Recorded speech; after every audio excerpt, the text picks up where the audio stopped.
Hello everyone. मैं doctor Lokesh Kumar Barde 2018 batch MGM medical college Indore का student हूँ। मेरी एम्स पीजी में रैंक आई थी 48,000।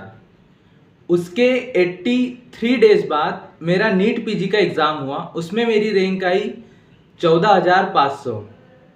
तो बेसिकली मैं आपको ये बताना चाहता हूँ कि इन 83 डेज में मैंने ऐसा क्या किया जिसके कारण मेरी रैंक इम्प्रूव हुई। तो मैंने सबसे ज़्यादा क्वेश्चन की प्रैक्टिस करी। जैसे ही मैं एम्स का पेपर देकर आया, मुझे पता चल गया था कि मेरा सिलेक्शन नहीं होने वाला। तो नेक्स्ट डे से ही मैंने एक मॉर्निंग का शेड्यूल फिक्स कर दिया कि सुबह उठ के सबसे पहले टेस्ट देना है। तो मैं 8 बजे से 11:30 बजे तक टेस्ट देता था। उसके बाद में 11:30 बजे से 1 बजे तक मैं अच्छे से रिव्यू करता था कि मेरी मिस्टेक्स कहाँ हुई है। बेसिकली मैं रिव्यू रॉन्ग क्वेश्चंस जो मैंने करे हैं उन पे मेरा मेन फोकस रहता था। और हम सभी जितने भी लोग प्रिपरेशन कर रहे हैं, हम सभी का, मेरा खुद का ये मानना रहता है कि एक बार कंप्लीट सिलेबस हो जाए उसके बाद मैं क्वेश्चन दूंगा, मैं ग्रैंड टेस्ट लगाऊंगा।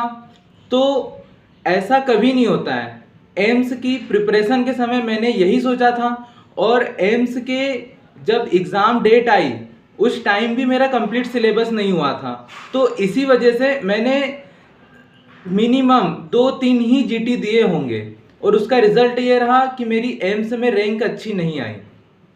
फिर उसके बाद मैंने डिसाइड किया, रोज सुबह टेस्ट देता था। और जो टेस्ट देना है, मतलब इसकी इंपॉर्टेंस समझिए कि क्वेश्चन प्रैक्टिस क्यों करना है। क्योंकि जो हमसे सिली मिस्टेक होती है, सिली मिस्टेक मीन्स मतलब कि जो क्वेश्चन हमें अच्छे से आता है, नींद में उठाकर भी यदि हमसे पूछा जाए तो उस क्वेश्चन का हम सही आंसर देंगे, लेकिन एग्जाम प्रेशर में, उस लिमिटेड टाइम पीरियड्स में हम उस क्वेश्चन को गलत करते हैं। तो क्वेश्चन प्रैक्टिस से मेरा ये हुआ, स्टार्टिंग में मेरी जो होती थी 10 से 20 सिली मिस्टेक्स हुआ करती थी, और मैं अपने आप को बहुत गाली देता था, डांटता था कि यार ये क्वेश्चन तो मुझे आता है, फिर मैंने क्यों गलत किया। तो धीरे धीरे प्रैक्टिस करते करते करते करते मेरी सिली मिस्टेक बहुत ज़्यादा कम हो गई। और इवन जो मेरा नीट पीजी का एग्ज़ाम था उसमें मेरी 2 से 3 ही सिली मिस्टेक हुई, जो कि मेरी 10 से 20 हुआ करती थी। और क्वेश्चन प्रैक्टिस के कारण जो हमारा टाइम मैनेजमेंट होता है, क्योंकि हमें 200 क्वेश्चन उस लिमिटेड टाइम पीरियड्स में सॉल्व करना है। तो जब हम टेस्ट देते हैं, जब हम क्वेश्चन प्रैक्टिस करते हैं, तो हमारा टाइम मैनेजमेंट बहुत अच्छा हो जाता है। और एक बहुत इंपॉर्टेंट बात बता रहा हूँ कि जो मेरे कॉन्सेप्ट थे, जो मुझे कॉन्सेप्ट आते थे, उन कॉन्सेप्ट को स्ट्रॉन्ग बनाते हैं क्वेश्चन।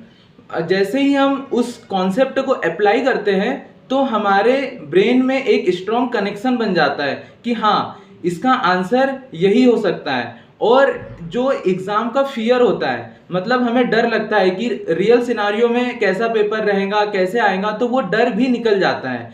तो थैंक यू सो मच।